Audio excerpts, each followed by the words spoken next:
Have a blessed day, dear brothers and sisters. The Gospel passage for our reflection is taken from the Gospel of St. Matthew, chapter 25, verses 14 to 30. For it will be as when a man going on a journey called his servants and entrusted to them his property. To one he gave 5 talents, to another 2, to another 1, to each according to his ability. When he went away, he who had received the 5 talents went at once and traded with them, and he made 5 talents more. So also he who had the 2 talents made 2 talents more. But he who had received the 1 talent went and dug in the ground and hid his master's money. Now after a long time, the master of those servants came and settled accounts with them. And he who had received the 5 talents came forward, bringing 5 talents more, saying, Master, you delivered to me 5 talents. Here I have made 5 talents more. His master said to him, Well done, good and faithful servant. You have been faithful over a little. I will set you over much. Enter into the joy of your master. And he also who had the 2 talents came forward, saying, Master, you delivered to me 2 talents. Here I have made 2 talents more. His master said to him, Well done, good and faithful servant.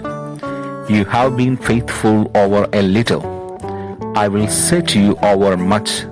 Enter into the joy of your master.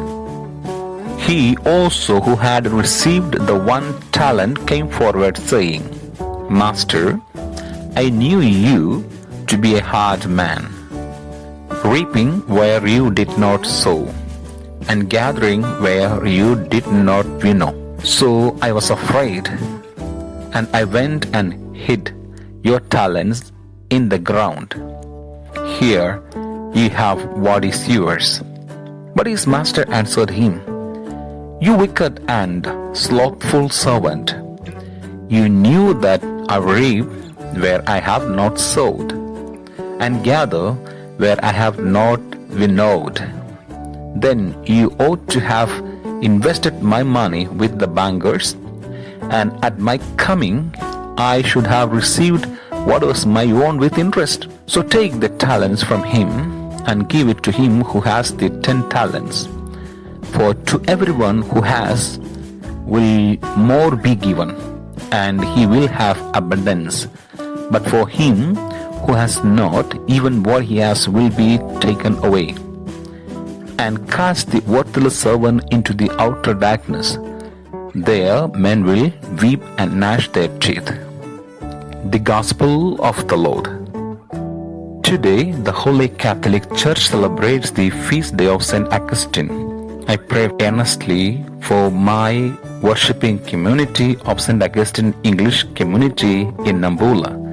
May each and every member find joy and satisfaction in their life through the intercession of St. Augustine. In today's Gospel passage, Jesus speaks about a businessman who leaves town and enriches his money with his workers. This parable made perfect sense to his audience because it was normal for wealthy merchants and businessmen to travel abroad and leave the business to others to handle while they were away. Why did Jesus tell this story, and what can it teach us? Most importantly, it tells us something about how God deals with us, his disciples and servants. The parable speaks first of the master's trust in his servants. While he goes away, he leaves them with his money to use as they think best. While there were no strings attached, this was obviously a test to see if the master's workers would be industrious and reliable in their use of money entrusted to them. The master rewards those who are industrious and faithful, and he punishes those who sit by idly and who do nothing with his money. The essence of the parable seems to lie in the servant's conception of responsibility. Each servant entrusted with the master's money was faithful up to a certain point. The servant who buried the master's money was irresponsible. One can bury seeds in the ground and expect them to become productive because they obey natural laws. Coins, however, do not obey natural laws. They obey economic laws and become productive in circulation. The master expected his servants to be productive in the use of his money. What do coins and the law of economics has to do with the kingdom of God? The Lord entrusts the subjects of his kingdom with the gifts and graces, and he gives his subjects the freedom to use them as they think best. With each gift and talent, God gives sufficient means, grace and wisdom for using them in a fitting way. As a parable of the talents shows, God abhors indifferences and an attitude that says it's not worth trying. God honors those who use their talents and gifts for doing good. Those who are faithful with even a little are entrusted with more. But those who neglect or squander what God has entrusted to them will lose what they have.